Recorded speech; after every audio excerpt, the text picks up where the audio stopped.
Hey guys, this is Josh with Small Church Media. Thank you for watching. Today we are going to be talking about a very important key to great sound, and that is mic placement coming up.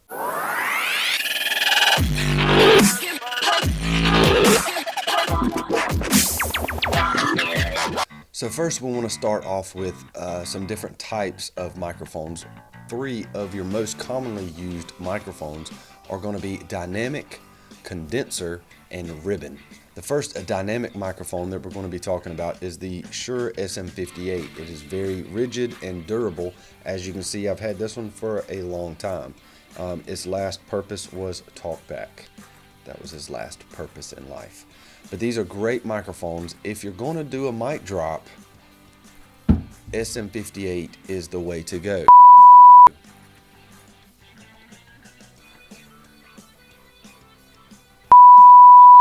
The next microphone that we're going to be talking about is a condenser microphone. For example, I have here a shotgun microphone that I used for video recording. And last but not least, we have a ribbon microphone. These are used for studio recording. They are great for vocals, singing, or speaking. So going back to the dynamic microphone, the Shure Sm58, let's talk about its polar pattern. And basically what that pattern is, a lot of times when you buy a new microphone, it will come with some instructions and it will come with a visual of that polar pattern. In this picture you can see this is the polar pattern for a standard dynamic or Shure Sm58 microphone, and as you can see it's very much in the front of the mic.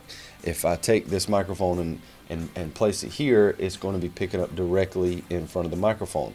If I turn the microphone around, then I'm obviously not going to be getting the optimal pickup. Now on the other end of that spectrum in polar patterns or pickup pattern is this lavalier, and if I was to set it up and do a 360 around it, it would pick up evenly all the way around it, and here's a picture to describe that polar pattern.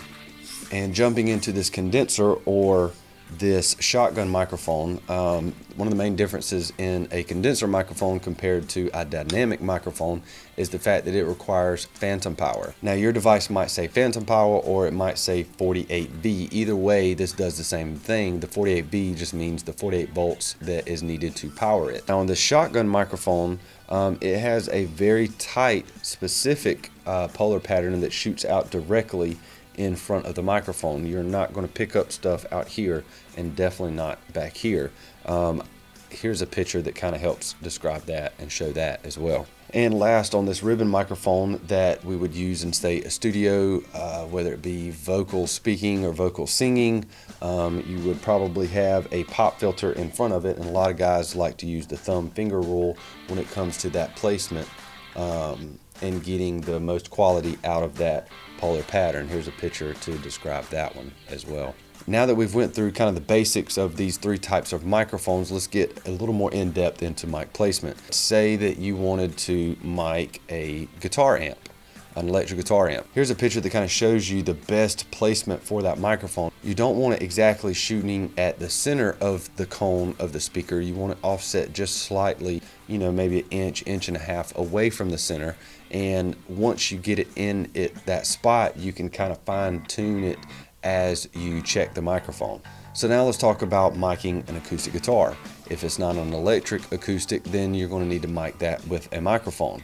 The 12th fret is a good starting point. A lot of guys will also, you'll see sometimes guys in studio recordings or whatnot using two microphones, or one at the 12th or one slightly behind the strumming hand.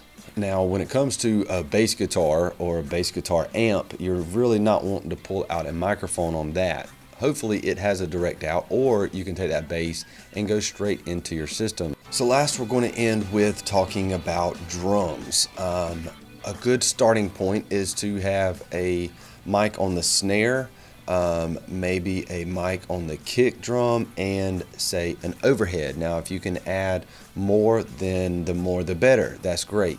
If you can have a mic for every piece in the set, then that's phenomenal. But starting with the snare, a good starting point microphone is a SM58.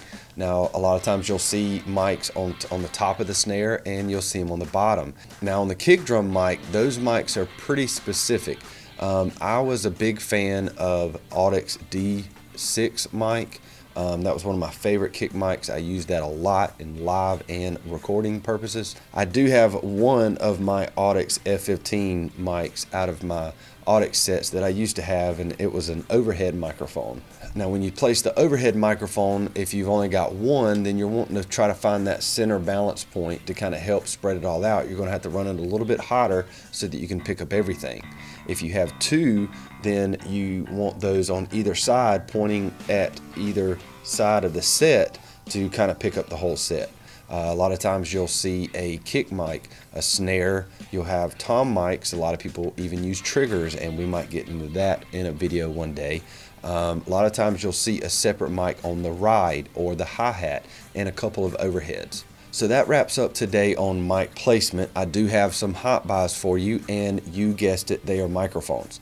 The first one is a Shure Sm58, a mic cable, and a stand for $110, and you can find this deal on multiple different websites, but I'll have the link in the description below to one of those sources. The next one is a Shure Sm58 wireless PGX D24 system. $380. I can promise you it's going to be a good buy. Now this training source I have for you jumps over into video work instead of audio. If you're wanting to get into that, prochurchtools.com. The link will be in the description below. Now we will have some videos coming up very soon that jumps away from audio and gets on video. So if you are wanting to know about that, then stay with us. Again, I want to say thank you. If you haven't hit that subscribe button, please do so. Please share. If you have any comments, please do that below. You can also check us out on Facebook. That's facebook.com/groups/smallchurchmedia. So we are very excited here at Small Church Media. We are more than halfway on that 100 subscriber goal. So thank you for subscribing. Thank you for sharing. We also have an Instagram page. You can search us on that, Small Church Media. We are still going to be doing a website soon. I don't have a release date for that yet, but it will be happening. So thank you again for watching, and don't forget to subscribe. We will see you on the next one.